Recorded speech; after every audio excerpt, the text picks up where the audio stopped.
In this video, I'm going to share to you on how we can shift cells in Microsoft Excel. So let's get started. First is we need to open our Microsoft Excel sheet. So I have prepared this example for you. So first is we need to select the cells. Okay, so let's select this first and second, okay, fourth, five, okay.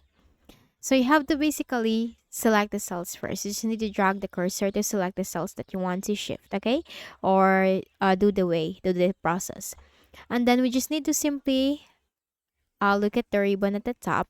And we can find here the home tab. So click on the home tab.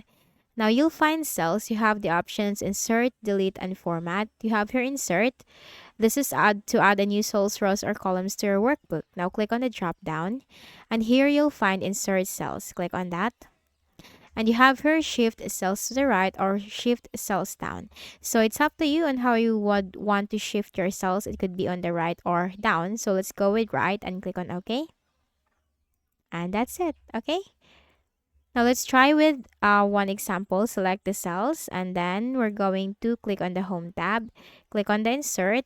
Click on insert cells. And this time let's go with shift cells down and click on OK. Okay.